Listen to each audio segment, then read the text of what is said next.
Ça pose problème. Boire l'eau aussi est un problème pour parler des liquides après les solides. L'eau est-elle un médicament? Mais l'eau, aujourd'hui, c'est un médicament. En tant que diététicien, nous, on prescrit l'eau comme un médicament. Pourquoi? Parce qu'aujourd'hui, on ne boit pas de l'eau. Vous savez, la formule même pour calculer simple la quantité d'eau à boire, c'est 1 kg pour 40 ml d'eau. Malheureusement, aujourd'hui, à peine il boit 1 à 2 verres d'eau, il pense qu'il a déjà tellement bu. Mais lorsque le corps souffre d'une déshydratation, on fait souffrir les cellules. Le corps devient acidifiant et c'est difficile d'épurer le corps des déchets toxiques. Un exemple simple. Le fait d'avoir un taux élevé de cholestérol, ça, beaucoup de gens ne le savent pas. Quand je bois peu d'eau et que mon corps souffre de la déshydratation, le corps lui-même induit à la production du cholestérol afin de protéger les cellules de l'eau pour que les cellules ne puissent pas perdre encore davantage d'eau.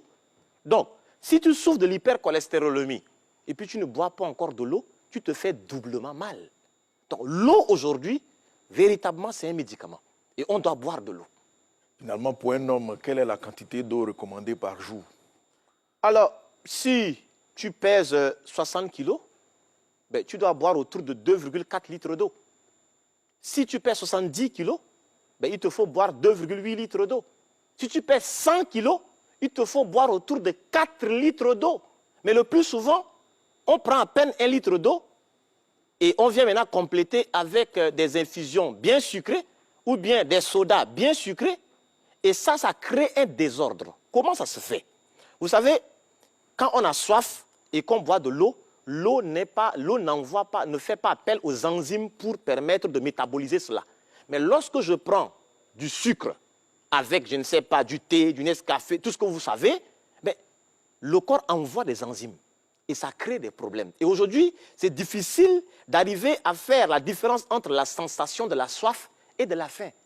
Et ça pose problème. Justement, quand on a soif, on préfère prendre un soda et puis... Exactement, ça c'est pas... Ça ne peut pas étancher la soif. Non, ce n'est pas la bonne manière. Quand vous prenez une bouteille de soda, il faut que l'organisme arrive il faudrait apporter autour de 3 à 6 litres d'eau pour permettre à l'organisme d'épurer les déchets toxiques qui sont apportés par le soda.